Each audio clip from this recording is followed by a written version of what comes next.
nagaa keessanii baganagaan dhuftanii gara chaanaalii koo warri haaraa taatanii baganagaan dhuftanii subscribe gochuudhaani maatii ta'a akkasumas mallattoo notificationii tuqaatii viidiyoo haaraa si'an gadhiisu akka dafee isinitti qaqqabu gochuu hin dandeessu kan na wajjin turtanis baganagaan dhuftanii laayikiis sheeris warra naa gootanii hundumti keessanii hedduu galatooma. Egaa har'a kan isinitti agarsiisu raacitii buddeen toshuudhaa fi raacitii jalqabadhaaf yeroo jalqabadhaaf attamitti akka qopheessinuudha. Kun egaa warra biyya baatanii warra biyya ala jirtaniidhaafidha kan ta'u kuni. Egaa xaafii duwwaa buddeen xaafii duwwaa toshuuni baay'ee nu rakkisaa biyya alaatti. Xaafii isaa ta'uu qilleensa isaa ta'uu maaliif akka ta'u hin beeku biyyatti akka biyyaa miti asii nu rakkisaa. Egaa kamitti akka naabee jalqabaatti isinitti agarsiisa jechuudha. Har'agaa akkamitti akka raacitiin qopheessu raacitii yookiin irshoo attamitti akka qopheessu isinitti agarsiisa. Kunuuti akka argitanitti xaafii daakuu xaafii kubbaayyaa tokkoon qaba. Akkasumas kaameraa yookiin isa irshoo isa daabboo isa fallaana shaayee xinnoodha. Xinnoo isaan ittiin godha jechuudha. Akkasumas bishaan kubbaayyaa laman qaba. Ammagaa daakuu saanii keessa naqeetanii walan makaa jechuudha. Daakuu fi kaameraa.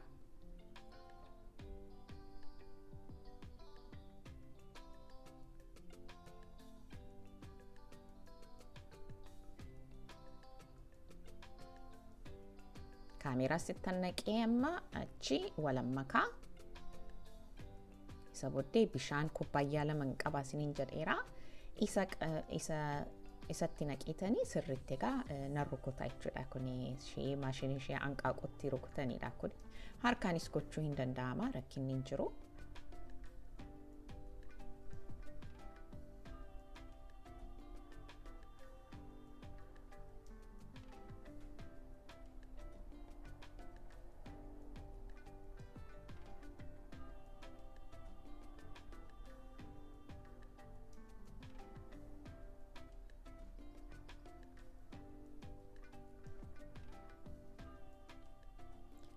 Jalaanis egaa spaachulaa fideetanii jalaan egaa kan sirriitti daakuun yoo hafe kan bishaan hin arganne yookiin sirriitti walii bishaanii wajjin kan sirriitti waliin makne yoo jiraate kunooti akkas jalaanii dugugaa walan makaa jechuudha.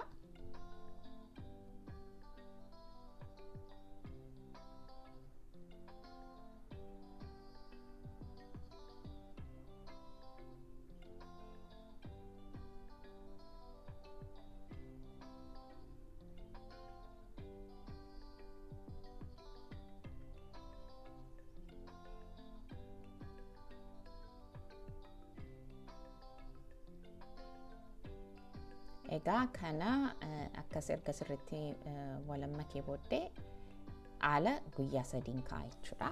Egaa boor immoo isinitti agarsiisa maal akka fakkaatu.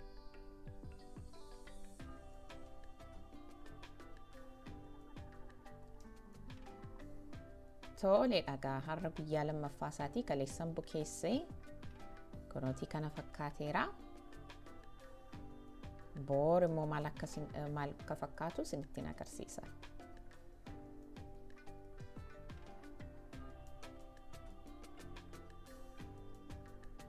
Kunuutii har'a guyyaa sadaffaa isaatii kana fakkaata. Egaa amma maalan godhaa qodaatti nan galagashaa. Qodaatti galagasheetanii firiijii keessan kaa'a. Firiijii keessa kaa'ee gaafa toshuu si'an barbaadu gadi baaseetanii guyyaa tokko yookiin guyyaa lama ala kaa'ee nan bukeessa jechuudha. Maaliif iseetan irshoonis firiijii keessa taa'u yeroo tokko hojjechuu dida.